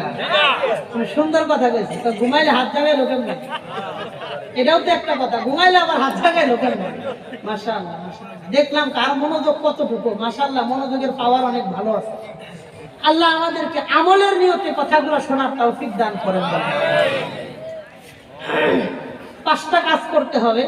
আমি ওই 5টা কাজের ব্যাপারে 3টা আয়াত তিলাওয়াত করেছি। আমি কিন্তু যে আয়াত তিলাওয়াত করছি তার তরজমা কিন্তু করছি না। তরজমা করছি করি না, সরাসরি হাদিস দিয়ে গেছি। কারণ কি, শেষে এদিকে আয়াত, যখন জাল মারতে যায় নদীতে এই পাশ দিয়ে যায় গা, হে দূরের দিকে আবার 2 মাথা এক নদী হয়, কি ঠিক আছে না? এক মাথা শেষ, আমি শুধু আর এক মাথা এনে আইবো, বয়ান শেষ হয়ে। বোঝেন না বিষয়টা? এবার আসেন যে 3 আয়াত করেছি। আল্লাহ বলেন, যে লোক নিজের মুমিন দাবি করে, ইমানদার দাবি করে, তার 5টা গুণ লাগবে। মুখে মুখে দাবি করলে সবকিছু হয় না। এই জন্য তার 5টা কাজ করতে হবে, সে একজন মুমিন হবে। ইনশাআল্লাহ 5টা গুণ আমরা শুনবো, সংক্ষেপে বলবো, যাতে আপনাদের কষ্ট না হয়, আমারও কষ্ট না হয়। আমলের নিয়তে শুনবো, বলেন ইনশাআল্লাহ। আল্লাহ বলেন, ইন্নামাল মুমিনুনা আল্লাযীনা ইযা যুকিরাল্লাহু ওয়াজিলাত কুলুবুহুম। যেই লোক নিজের ইমানদার দাবি করে তার 5টা গুণ। 1 নাম্বার গুণ আল্লাহ বলেন, ওয়াজিলাত কুলুবুহুম, ইযা যুকিরাল্লাহ, যখন ওই ব্যক্তির সামনে আল্লাহর জিকির করা হবে কিংবা সে আল্লাহর জিকির করবে, ওয়াজিলাত কুলুবুহুম, তার অন্তরটা আল্লাহর মুহাব্বতে প্রকম্পিত হইতে থাকবে। কি অর্থ এটা? আল্লাহ বললেন, যে লোকটা নিজের মুমিন দাবি করবে, ইমানদার দাবি করবে, সে মুহাব্বতে আল্লাহর জিকির করবে। তার মানে ইমানদারের 1 নাম্বার গুণ, মাঝে মাঝে আল্লাহর জিকির করবে। বলেন, ইমানদার মাঝে মাঝে জিকির করবে কার? অথচ আমাদের সমাজের মধ্যে, আপনাদের 1 নাম্বার সাতানি এলাকার মধ্যে বহু মানুষদেরকে এমন দেখবেন, 5 ওয়াক্ত নামাজ পড়ে, পর্দা পশিদা করে, ওমরা করছে, দান সদকা, পর্দা পশিদা সব ঠিক আছে, কিন্তু বছরের পর বছর, মাসের পর মাস কোনোদিন মোহাব্বত নিয়া আল্লাহরে 2টা মিনিট কোনোদিন ডাকে না, কোনোদিন জিকির করে না। 1 বছর গেছে, একদিনও 2 মিনিট সময় নিয়ে আল্লাহরে জিকির করে নাই। এমন অসংখ্য মুসলমান আছে না নাই? অথচ আল্লাহ বললেন, যেই লোকটা মুমিন, যেই লোকটা ইমানদার, সে মাঝে মাঝে মোহাব্বত নিয়ে আল্লাহরে ডাকবে। আল্লাহ আমাদের সবাই মাঝে মাঝে আল্লাহরে ডাকার তৌফিক দান করেন, বলেন আমিন। তাহলে বলেন, ইমানদারের 1 নাম্বার গুণ জিকির। বলেন কি? আবার বলেন, জোরসে বলেন। মাশাআল্লাহ, আমি 5টা গুণ মুখস্থ করাবো, 5 জনের কাছ থেকে দাঁড় করায় শুনবো, বলেন ইনশাআল্লাহ। ইমানদারের 1 নাম্বার গুণ জানতে পারলাম, জিকির। 2 নাম্বার আল্লাহ বলেন, ওয়া ইযা তুলিয়াত আলাইহিম আয়াতুহু যাদাতুহুম ঈমানা।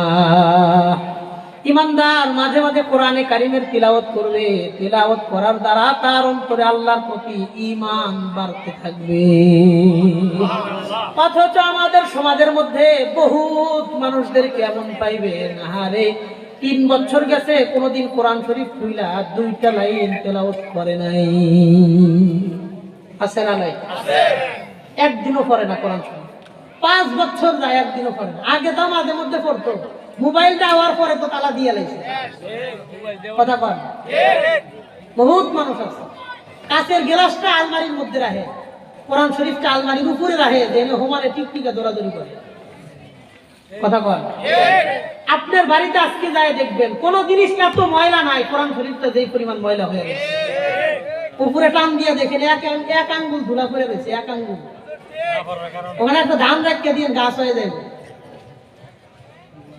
একটা মুসলমানের পরিবারে এর চাইতে দুঃখের কোনো বিষয় হইতে পারে না। একটা কাছের ফেলে এটা আপনি আলমারিতে রাখেন, মাঝখানে একটা কাগজ দেয়, আবার একটা ফেলে দেয়, আবার একটা কাগজ দেয়, আবার একটা ফেলে দেয়, দাগ না পড়ে। আর কোরআন শরীফের উপরে যে লেখা যে কোরআন শরীফ, এটাও দেখা যায় ধুলাই পরিমাণ করছে, বসা দিলেও দেখা যায় না যে কি লেখা আছে। আছে না নাই? আল্লাহ আমাদের মুসলমানদেরকে মাঝে মাঝে কোরআনটারে যত্ন করার তৌফিক দান করেন, বলেন আমিন। প্রত্যেকটা মানুষের দেখবেন 8-10 সেট করে জামা কাপড় আছে, কিংবা আরো বেশিও আপনাদের এলাকায় আছে। 10 সেট নিচে জামা, এরকম মানুষ খুব কম। কিন্তু বাড়িতে সবার মিলায় একটা কোরআন, ওই কোরআনের একটা গিলাফ তারা কোনোদিন বানায় না। 100 টাকাই তো লাগে, কেন বানান না? কেউ বানায় না। বলেন এটা কি কোরআন শরীফের উপর জুলুম না? এই কোরআন শরীফকে আমার আপনার জন্য সুপারিশ করবে? কখনো আশা করা যায়? করবে না। বিশ্বাস করেন করবে না। আমার আগে যে ভাই বয়ান করতেছিল, কি নাম, মাসুম বিল্লাহ ইলিয়াস, উনি এটা বলছে কোরআনের সাথে মহব্বতের সম্পর্ক কায়েম করেন। আল্লাহ কোরআনের প্রতি যেন কোনো অন্যায় আমাদের দ্বারা না হয়, যাই না বুঝা ইচ্ছা করে অন্যায় থেকে বিরত থাকার তৌফিক দান করেন, বলেন আমিন। তাহলে ইমানদারের 2 নম্বর গুণ তিলাওয়াত। সে মাঝে মাঝে কোরআনে কারীম তিলাওয়াত করবে। 1 নম্বর জিকির, 2 নম্বর তিলাওয়াত। বলেন 1 নম্বর কি? 2 নম্বর কি? তিলাওয়াত। কিও সামনে আগাইতেছেনি কথা? 1 2 3 নম্বর আল্লাহ বলেন ওয়া আলা রাব্বিহিম ইয়াতাওয়াক্কালুন। যে মুমিন সে তার রবের উপর ভরসা করবে। আওয়াজ করে বলেন আমার আপনার রবকে। আল্লাহ বলেন ওয়া আলা রাব্বিহিম ইয়াতাওয়াক্কালুন। মুমিন সব সময় তার রবের উপর ভরসা করবে। সুখে দুঃখে, দুঃখে কষ্টে, আনন্দে বেদনায়, সুস্থ অসুস্থ, সব সময় আমি আপনি ভরসা করব কার উপর? ইমানদারের 3 নম্বর গুণ ভরসা। বলেন কিসা? বলেন কিসা? ভরসা। 1 জিকির, 2 তিলাওয়াত, 3 ভরসা। বলেন 3 দ্বারা একসাথে বলেন জিকির, তিলাওয়াত, ভরসা। আবার বলেন, আবার বলেন।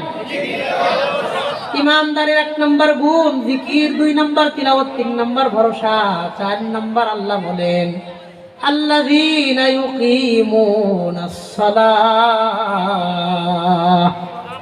নিয়মিত 5 ওয়াক্ত নামাজ আদায় করবে। নামাজের ক্ষেত্রে কোনোদিন অলসতা আর অবহেলা করবে না। অথচ আমাদের সমাজের মধ্যে বহু মানুষদেরকে দেখবে নাহারে বছরের পর বছর যায়, মাসের পর মাস যায়, কোনদিন মসজিদে গিয়া ফজরের নামাজটা পড়ে না। 1 মাস গেছে কোনদিন মসজিদে যায় না, 2 মাস গেছে কোনদিন যায় নাই, 3 মাস, 4 মাস, 5 মাস, 6 মাস যায়, একদিনও মহল্লার কোন মসজিদে গিয়ে 1 ওয়াক্ত নামাজ পড়ে নাই। ফজরের নামাজ তো দূরের কথা, নামাজই পড়ে না। বহুত মানুষ সমাজে এমন আছে না? বিশেষ করে ফজরের নামাজ পড়ে না। এই যে গাজা, ফিলিস্তিনে এত মুসলমান মায়ের খাইতেছে, এক খ্রিস্টান সাংবাদিক একজন আলেমকে জিজ্ঞাসা করছিল, ফিলিস্তিনের একজন শায়েখকে জিজ্ঞাসা করছিল, খ্রিস্টানরা আইসা আপনাদের মারে, ইহুদিরা আপনাদেরকে মারে, আপনার আল্লাহ কি করে? বলেন নাউজুবিল্লাহ। আপনার আল্লাহ তো তাদেরকে বাঁচায় না, মুসলমানদের সহযোগিতা করে না, কেন? আল্লাহ মুসলমানদেরকে কেন সহযোগিতা করে না? এই কথাটা একটা জরুরি এবং শক্ত প্রশ্ন। তখন ওই শায়েখ আফসোস নিয়ে বলছিলেন এটা আমাদের কারণে, আমাদের অন্যায়ের কারণে। কি বলছিলেন? আমাদের মসজিদে যেদিন জুমার নামাজে যেই পরিমাণ মুসল্লি হয়, ফজরের নামাজে যেদিন এই পরিমাণ মুসল্লি হবে, ওই দিন একজন খ্রিস্টান, একজন ইহুদি মুসলমানকে আর মারতে পারবে না। আমাদের জুমার নামাজে মুসল্লি ঠিক হয়, ফজরে হয় না। এই জন্য আমাদের অধপতন, আমরা কপালে মায়ের আছে, দুঃখ আছে, আমাদের কারণে, আল্লাহর কারণে না। আমরা আল্লাহর রাস্তা থেকে সরে গেছি, এই জন্য আল্লাহর রাস্তা, নুসরত, সাহায্য আসার রাস্তা বন্ধ হয়ে গেছে। আমাদের মুখ যখন এই লাইন বরাবর হবে, আল্লাহর নুসরত আসবে ইনশাআল্লাহ। আল্লাহ আমাদেরকে এই এলাকার প্রত্যেকটা যুবক ভাই, মা বোনদের সহ আমাদের সবাইকে 5 ওয়াক্ত নামাজি, দিনদার, পরহেজগার, মুত্তাকি হিসেবে কবুল করেন, বলেন আমিন। ইমানদারের 4 নম্বর গুণ নামাজ। বলেন কি? 1 নম্বর জিকির, 2 নম্বর তিলাওয়াত, 3 নম্বর ভরসা, 4 নম্বর নামাজ। 4 কি? 3 ভরসা, 3 কি? 2 তিলাওয়াত, 3 কি? 2 কি? 1 জিকির। বলেন 1 কি? জিকির, নামাজ। 4টা হয়েছে, হয়েছে না? 5 নম্বর আল্লাহ বলেন ওয়া মিম্মা রাযাকনাহুম ইউনফিকুন। আমি আল্লাহ তাদেরকে যতটুকুই সম্পত্তি দিয়েছি, এই সম্পত্তি থেকে তারা আল্লাহর রাস্তায় দান করবে। ওয়া মিম্মা রাযাকনাহুম, আমি আল্লাহ যতটুকুই সম্পত্তি দিয়েছি, বলেন তো আমারে আপনারে যতটুকুই টাকা পয়সা, অর্থ করি, সহায় সম্পত্তি, মান সম্মান যতটুকুই দিছেন কে? আল্লাহ। আল্লাহ বলেন ওয়া মিম্মা রাযাকনাহুম ইউনফিকুন, আমি আল্লাহ যতটুকুই সহায় সম্পত্তি দিয়েছি, এখান থেকে তারা সাধ্য অনুযায়ী আল্লাহর রাস্তায় দান করবে। তার মানে জানতে পারলাম ইমানদারের 5 নম্বর গুণ দান। দান বলেন কি? 1 নম্বর জিকির, 2 তিলাওয়াত, 3 ভরসা, 4 নামাজ, 5 নম্বর দান। এই 5টারে 2 ভাবে বলেন, জিকির, তিলাওয়াত, ভরসা, নামাজ, দান। 3টা একসাথে বলেন, জিকির, তিলাওয়াত, ভরসা, নামাজ, দান। আবার বলেন, ইমানদারের কয়টা গুণ? এই 5 গুণ যার মধ্যে থাকবে। এবার আল্লাহ কি বলেন? মজার কথা তো এখন দেখেন, আল্লাহ এবার কি বলেন? আল্লাহ বলেন, উলাইকা হুমুল মুমিনুনা হাক্কান। আমি আল্লাহ সার্টিফিকেট দিলাম, আমি আল্লাহ সত্যায়ন করলাম, স্বীকৃতি দিলাম, স্বাক্ষর করলাম, সিগনেচার করলাম। উলাইকা হুমুল মুমিনুনা হাক্কান। এই লোক 5টা গুণ যাদের থাকবে তারাই হলো প্রকৃতপক্ষে ইমানদার। বলেন আল্লাহু আকবার। এই যে সার্টিফিকেট দিলেন, স্বাক্ষর করলেন, স্বীকৃতি দিলেন, সত্যায়ন করলেন, আরে এই স্বীকৃতি সার্টিফিকেট মুমিনকে দিয়ে দিলেন কে? আল্লাহ নিজে সার্টিফিকেট দিয়ে বলতেছেন, উলাইকা হুমুল মুমিনুনা হাক্কান। এরাই হক অর্থে, এরাই প্রকৃতপক্ষে, এরাই বাস্তব অর্থে মুমিন। সুবহানাল্লাহ। এই ইমানওয়ালা সার্টিফিকেট ওয়ালা মুমিনদার, মুমিন ইমানদার হয়ে গেল। রাজি আছেন ইনশাআল্লাহ? ইমানদারের কয়টা গুণ? 5টা। 1 জিকির, এই আবার জিগাময়ের পরে 1 জিকির, 2 তিলাওয়াত, 3 ভরসা, শুধু ভরসা করো, 3 ভরসা, 4 নামাজ, 5 দান। মনে থাকবেন ইনশাআল্লাহ? বলতে পারবেন কে কে? দেখান, হাত দেখান। পারবেন নি? জিগাইলে পারবেন নি? কেউ পারবেন নি ইনশাআল্লাহ? পারবেন তো ইনশাআল্লাহ? মাশাআল্লাহ। এই আপনি দাঁড়ান ভাইয়া, দাঁড়ান। আমনে আমনে এই যে সাপড় না, মুরব্বি আমনে না, আমনে পিছনে দাঁড়ান, দাঁড়ান। ইমানদারের 5টা গুণ লাগবেই। যেই 5 গুণ থাকলে সে মুমিন। বলেন, 1 জিকির, 2 তিলাওয়াত, 3 ভরসা, 4 নামাজ। আরে বলতে আপনারা বলেন না, 5 দান। বলেন মাশাআল্লাহ। হ্যাঁ কোন না মাশাআল্লাহ। এই তো কি হলো? আমনে দাঁড়ান। হ্যাঁ আমনে, হ্যাঁ দাঁড়ান, কষ্ট নিয়েন না, এটা সবার জন্য বলতেছি। হ্যাঁ, ইমানদারের 5টা গুণ লাগবেই। বলেন, 1 জিকির। আপনারা করেন না মুরব্বি, বলা যাবে না, একজনকে দিয়ে উনি বললেন। বুঝতে পারছেন তো? 1 জিকির, 2 তিলাওয়াত, 3 ভরসা, 4 নামাজ, 5 বলেন মাশাআল্লাহ। যাকাত বলছে মানে দান। বলেন মাশাআল্লাহ। এই পাশের একজন মানুষ দাঁড়ান, এই যে টুপিওয়ালা ভাই। আচ্ছা, আরে আপনি পুরো মানুষ দাঁড়াইতেছেন। বলেন, ইমানদারের 5টা গুণ লাগবে। বলেন, 1 জিকির, 2 তেলাওয়াত, 3 ভরসা, 4 নামাজ, 5 দান। বলেন মাশাআল্লাহ। এই কোনার শেষের একজন যুবক ভাই যে স্কুল কলেজে পড়েন, এমন একজন দাঁড়ান। জি, একদম শেষ কাতার থেকে দাঁড়ান। জি, দাঁড়ান না কেন? আজিব তো। হ্যাঁ, ওই শেষে যে হাসতেছেন ভাই, আপনি দাঁড়ান, আমরা সহযোগিতা করবো।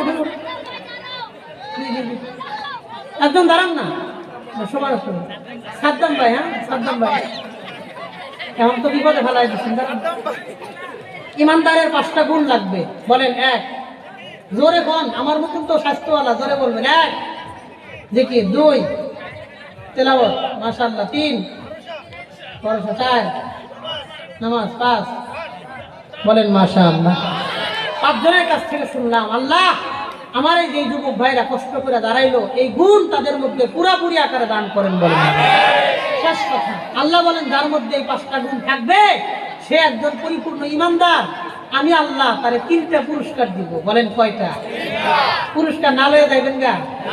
আল্লাহ 3টা পুরস্কার কি দিবেন? সংক্ষেপে তর্জমা শোনেন। আল্লাহ বলেন, লাহুম দারাজাতুন ইনদা রাব্বিহিম। আমি আল্লাহ এই মানুষদেরকে বহু গুণে সম্মান আর মর্যাদা আমি আল্লাহ বাড়ায় দিব। লাহুম দারাজাতুন ইনদা রাব্বিহিম। আল্লাহ বলেন, অনেক মর্যাদা বাড়াবো। কয় কত বাড়ায় দিবেন? কয় আল্লাহ যত বড়, আল্লাহর পুরস্কার হবে তত বড়।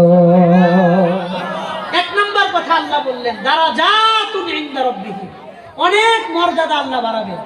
কত বাড়াইবেন? আল্লাহ যত বড়, আল্লাহর পুরস্কার তত বড় হবে। যেমন আপনাদের একটা উদাহরণ দিয়ে কথা শেষ করে দিই, 2 মিনিটের মধ্যে কথা শেষ করে। ঠিক আছে। আপনাদের এই এলাকায় অনেক গরিব মানুষ আছে না, যারা ভিক্ষা করে কষ্টে নিজের সংসার চালায়, আছে না নাই? এরকম একজন গরিব মানুষ বলছে যে তুমি আমার লোকে দেখা করো, তোমার কিছু হাদিয়ে দিয়ে। সামনে মনে করেন বেটা ভিক্ষা করে খায়, কি হাদিয়ে দিয়ে? আপনি কথার কোনো দাম দিবেন না। এই কথা যদি এলাকার চেয়ারম্যান সাহেব বলে যে তুমি গরিব পুরাই আমার লোকে দেখা করো, তোমার কিছু হাদিয়ে দিবে, আপনি দিকে সাড়ে 5টা বাজে আইতা 11টা বাজে, আপনি 10টা বাজে গিয়ে বয় থাকেন, কথা ঠিক আছে? যদি আসলে এমপি সাহেব কয় তুমি কুমিল্লায় দেখা করো, তোমার কিছু দিন, আপনি বলবেন সাড়ে 5টা বাজে আইতা 2টা বাজে, আপনি সকাল ফজরের পরে গিয়ে বয়ে থাকবেন। যেই পরিমাণ পাতি নেতা যদি আবার সাক্ষাৎ না করতে পারেন, কি একটা ভয় আছে না? আগে গিয়ে বয়ে থাকবেন। এই কথা যদি বর্তমান ইন্টেরিয়াম গভর্নমেন্ট অন্তর্বর্তীকালীন সরকারের প্রধান উপদেষ্টা ডক্টর মোহাম্মদ ইউনূস মিয়া সে যদি বলে আগামীকাল 10টা বাজে গণভবনে এসে দেখা করবে, অথবা এখন যমুনা ভবনে এসে দেখা করবা, তোমার রাষ্ট্রীয় তহবিল থেকে কিছু দিন, এই কথা যদি উনি বলেন, আপনাদের কথা জানি না, আমি হলে 2 দিনের প্রোগ্রাম সব ক্যান্সেল করে দিয়ে ঢাকায় গিয়ে বয়ে থাকতাম। যেভাবে ইসকন মিসকন হিন্দু বিন্দু হোমানে বাইরে আন্দোলন লাগাইয়া দেয়, যদি আবার দাউদকান্দি ব্রিজ বন্ধ করে দেয়, আমার ঢাকা দেওয়া বলবো। 2 দিন আগে গিয়ে বয়ে থাকবো, আমার গুরুত্বটা বেশি। যেই জিনিস বুঝাইতে চাইলাম একই কথা, ফকির বলছে, চেয়ারম্যান বলছে, এমপি বলছে, প্রধান উপদেষ্টা বলছে, কিন্তু ব্যক্তির পার্থক্যের কারণে কথার ওজনের কম বেশি হয়। কথা কর, বুঝা কর। আল্লাহ যেহেতু বলেছেন লাহুম দারাজাতুন ইনদা রাব্বিহিম, আমি আল্লাহ তাদেরকে অনেক সম্মান বাড়ায় দিব। কয় কত বাড়ায় দিবেন? কয় আল্লাহ যত বড়, আল্লাহর পুরস্কার হবে তত বড়। 1 নম্বর পুরস্কার, আল্লাহ অনেক পুরস্কার দিবেন, অনেক সম্মান বাড়ায় দিবেন। 2 নম্বর আল্লাহ বলেন ওয়া মাগফিরাত, মানুষ হিসেবে প্রত্যেকের জীবনে ভুলভ্রান্তি ত্রুটি বিচ্যুতি আছে। আমরা মানুষ হিসেবে প্রত্যেকের জীবনে গুনাহ ত্রুটি বিচ্যুতি আছে না নাই? আল্লাহ বলেন মাগফিরাতুন, আমি আল্লাহ সব গুনাহ মাফ করে দিব। 3 নম্বর আল্লাহ বলেন ওয়া রিজকুম কারীম, দুনিয়াতে তার রিজিকের যত পেরেশানি আছে, বিদেশে টেনশনে আছে, এই ব্যবসায় পেরেশানিতে আছে, ঋণের বোঝার তলে পয়রা রয়েছে, হাজার রকম অশান্তি, সব আল্লাহ দূর করে সম্মানজনক রিজিকের ফয়সালা করে দিবে। এই 5 গুণ আর 3টা পুরস্কার, 8টা কথা। আর ইমানদারের মরণ কেমন হবে, গুনাহগারের মরণ কেমন হবে, 10টা কথা 1 ঘন্টা 20 মিনিট সময় নিয়ে আপনাদের সামনে বুঝাইলাম। 5টা গুণ মরণ পর্যন্ত ধৈর্য রাখার নিয়ত করবেন, চেষ্টা করবেন। রাজি আছেন ইনশাআল্লাহ? যে কথাগুলো বললাম আল্লাহ যেন এই যে 1 ঘন্টা 20 মিনিট কথা বললাম, বলেন তো 1 ঘন্টা 20 মিনিটের মধ্যে একটা কথাও কোরআন আর হাদিসের বাইরে কোনো কথা পাইছেন? আমি 1-2টা আয়াত নেই, যেহেতু তাফসিরুল কোরআন মাহফিল, আমাদের কথাগুলা তাফসির কেন্দ্রিক হওয়া উচিত। 3টা আয়াতের তাফসির 1 ঘন্টা 20 মিনিট আপনাদের সামনে বললাম। যে আমলের কথাগুলো বলেছি, আমার বয়ান হয় বিষয় ভিত্তিক আর দলিল ভিত্তিক। বিষয়টা ঠিক থাকবে, দলিলটা ঠিক থাকে আর কি। তো এই পদ্ধতির আমলি কথাগুলো যেগুলো দিলে আসলো, কানে আসলো বললাম, আল্লাহ প্রত্যেকটা ভালো কথার উপরে সবার আগে আমাকে, এরপরে আমাদের সবাইরে আমল করার তৌফিক দান করেন। হাদা ওয়া আখিরু দাওয়ানা আনিল হামদুলিল্লাহি রাব্বিল আলামিন। আসসালামু আলাইকুম ওয়া রাহমাতুল্লাহি ওয়া বারাকাতুহু। মুহাম্মাদ ওয়া আলা আলি মুহাম্মাদ كما باركت على إبراهيم وعلى آل إبراهيم إنك حميد مجيد. الحمد لله رب العالمين والصلاة والسلام على سيد الأنبياء والمرسلين. ربنا ظلمنا أنفسنا وإن لم تغفر لنا وترحمنا لنكونن من الخاسرين. رب ارحمهما كما ربياني صغيرا رب ارحمهما كما ربياني صغيرا. اللهم إنك عفو كريم تحب العفو فاعف عنا. আল্লাহ, আমি একজন গুনাহগার মানুষ, আপনার কিছু নেককার বান্দাদেরকে সাথে নিয়ে গুনার বোঝাটারে মাথায় নিয়ে আপনার শাহী দরবারে একজন ভিক্ষুকের ন্যায় হাত উত্তোলন করেছি। আল্লাহ দয়া করে মায়া করে আমাদের সকলের জিন্দেগির তামাম গুনাহ খাতাগুলোরে মাফ করে দেন। ইয়া আরহামার রাহিমিন ওয়া ইয়া আকরামাল আকরামিন। এলাকার মধ্যে যত মানুষ ব্যবসায়ী আছে আল্লাহ আপনি তাদের ব্যবসার মধ্যে বরকত দান করেন। যত মানুষ চাকরিজীবী আছে আল্লাহ তাদের চাকরির প্রমোশনের ব্যবস্থা করেন। আল্লাহ যত মানুষ ঋণগ্রস্ত, একজন অভাবী ঋণগ্রস্ত মানুষের ঋণের বোঝা যে কতটা ভারী হয়, একজন ঋণগ্রস্ত মানুষ সারা দুনিয়ার কেউ টের পায় না। আল্লাহ ঋণগ্রস্ত মানুষদের ঋণের বোঝা পরিশোধের তৌফিক দান করেন। আল্লাহ যারা যুবক ভাই তাদেরকে 5 ওয়াক্ত নামাজি বানায় দেন। আল্লাহ মা বোনদেরকেও দিনদার পরহেজগার মুত্তাকি পর্দানশীন হিসেবে কবুল করে নেন। ইয়া আরহামার রাহিমিন, প্রথম বছরের মাহফিলটা করার জন্য যারা সময় দিয়া, শ্রম দিয়া, মেধা বুদ্ধি, পরামর্শ, আন্তরিকতা দান করে, দোয়া করে, মাইক লাইট মাঠ প্যান্ডেল দিয়ে যারা সহযোগিতা করলো, আল্লাহ সর্বশেষ এই এলাকার কেউ আমারে চেনে না, তারপরেও কোরআন আর হাদিসের কথাগুলো শোনার জন্য লম্বা সময় মনোযোগ দিয়ে বৈশা কোরআন আর হাদিসের কথাগুলো শুনলো, আল্লাহ আমাদের সবাই হাসরের মাঠে জান্নাতুল ফিরদাউসে একই দস্তরখানে আবারও বসার তৌফিক দিয়ে দেন। ইয়া আরহামার রাহিমিন, এই কুমিল্লা তিতাস এলাকার বহু লোক প্রবাসে, আল্লাহ Qatar, Kuwait, Bahrain, Oman, Saudi, Dubai, Malaysia, Singapore, বিভিন্ন দেশে তারা থাকে। আল্লাহ আমার 2টা ভাইও প্রবাসী, 2 ভাইরা ওমানে থাকে। আল্লাহ প্রবাসী মানুষের নানান রকম টেনশন, পেরেশানি, দুশ্চিন্তা, আল্লাহ তাদের নানান রকমের জটিলতা, পাসপোর্টের সমস্যা, পতাকার সমস্যা, আকামার সমস্যা, বিভিন্ন বিদেশি জটিলতার সমস্যা হয়ে যায়। আল্লাহ প্রবাসী ভাইদেরকে সুস্থতার সাথে, ইজ্জতের সাথে, হালাল পথে কোটি টাকার সম্পত্তির মালিক আপনি বানায় দেন। আল্লাহ প্রবাসীর বড় বিপদে থাকে, পরিবারের সমস্যার সময় নিজে থাকতে পারে না, নিজের বিপদের সময় মা বাবারেও কাছে পায় না। আল্লাহ প্রবাসী ভাইদের পরিবারের সন্তানদেরকে মানুষের মতন মানুষ হওয়ার তৌফিক দান করেন। বাবা দূরে, এই জন্য ওরা যেন মানুষের অসৎ সঙ্গে মিশা নিজের ভবিষ্যৎ যেন ক্ষতিগ্রস্ত না করে, সেই বুঝ পরিবারের সবাই দান করেন। ইয়া আরহামার রাহিমিন, এলাকার মধ্যে যত মানুষ কৃষক তাদের ফসলি জমিনে বরকত দান করেন। ইয়া আল্লাহ নদীমাতৃক এলাকা, বন্যার হাত থেকে এলাকার মানুষদেরকে হেফাজত করেন। নদীর ভাঙ্গন থেকে মানুষের কষ্টের হাত থেকে হেফাজত করে নেন। ইয়া আল্লাহ যাদের ধানের জমি, পাটের জমি, ভুট্টার জমি, মরিচের জমি, যে যখন যেই ফসল করে সেই ফসলে বরকত দান করেন। আল্লাহ মাদ্রাসার নাম দারুল উলুম, আল্লাহ যাদের চিন্তা চেতনার ফসল দাঁড়াইছে, আল্লাহ এই গাছটারে আপনি পরিচর্যার সাথে কবুল আর মঞ্জুর করে নেন। আল্লাহ এই মাদ্রাসার তামাম জরুরত গায়েবী খাজানা থেকে পূরণ করে দেন। আল্লাহ যারা শিক্ষক আছে অল্প বেতনের হালাল ইনকামে আল্লাহ ভরপুর বরকত দান করেন। দিল থেকে ইখলাসের সাথে মেহনত করার তৌফিক দান করেন। আল্লাহ আশিকুর রহমান ভাই, ইয়া আরহামার রাহিমিন, ওয়া আকরামাল আকরামিন, ন্যায় নিষ্ঠা ইনসাফের সাথে, আজমতের সাথে লেগে থাইকা আল্লাহ মাদ্রাসাটারে আপন মনে কইরা মেহনত কইরা যাইতেছি, আল্লাহ আপনি কবুল আর মঞ্জুর করেন। আল্লাহ যে ছাত্র ভাইরা আছে ওদের জেহেন যাকাত মেধা বুদ্ধিতে বরকত দান করেন। আল্লাহ জামানার শাহ ওলিউল্লাহ মুহাদ্দিস দেহলভী, কাসিম নানতভী, আতাউল্লাহ শাহ বুখারী, আনোয়ার শাহ কাশ্মীরি, মুজাদ্দিদে আলফে সানি থানবী, মাদানী গাঙ্গুহির মতন কবুল আর মঞ্জুর করে নেন। ইয়া আরহামার রাহিমিন ওয়া ইয়া আকরামাল আকরামিন, আমি গুনাহগার বিভিন্ন জায়গায় যাই, আল্লাহ রাস্তাঘাটের বালা বিপদ আপদ থেকে আমি গুনাহগারের হেফাজত করে নেন। ইয়া আরহামার রাহিমিন, এই মাদ্রাসার জন্য যারা জায়গা দিয়েছে, জমি দিয়েছে, ইয়া আল্লাহ আপনি তাদেরকে দুনিয়াতেও সম্মানিত, আখিরাতেও সম্মান বাড়ায়া দেন। আল্লাহ এলাকার মধ্যে অনেক বড় একটা কবরস্থান, আল্লাহ জানি না এই কবরের মধ্যে কার মা যেন শুয়ে আছে, কোন সন্তানের বাবা সন্তানরে কষ্ট করে লালন পালন করে বড় বানায়া দেখা যাইতে পারে নাই, কার বাবা যেন কবরে শুয়ে আছে। আল্লাহ আমার সামনে অনেক যুবক এমন আছে যারা জীবনের শেষবারের মতো নিজের মার চেহারার উপর থেকে কাফনের কাপড়টারে সরায়া নিজের মার চেহারাটা জীবনের শেষবারের মতন একবার দেখছে।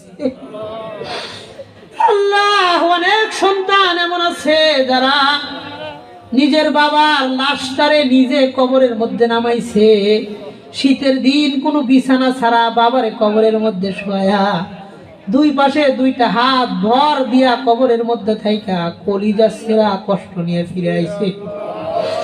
চাইলেও তো এই লোকটা কোনদিন নিজের বাবারে একটা বার আর বাবা বলে ডাক দিতে পারবে না।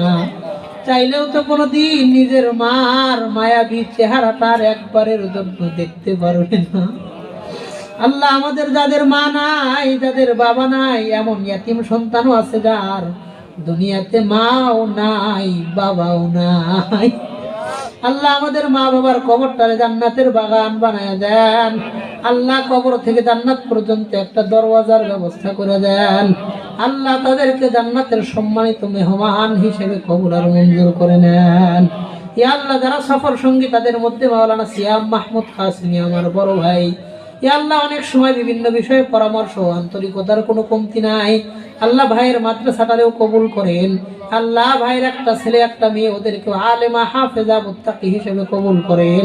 জামানার মুফতি আব্দুল মালিক তাকি উসমানীর মতন আলেম হিসেবে কবুল করে নেন। ওয়া সাল্লাল্লাহু তাআলা আলা খায়রি খালকিহি মুহাম্মাদিন ওয়া আলা আলিহি ওয়া সাহবিহি আজমাইন। وارحمنا معهم برحمتك يا أرحم الراحمين.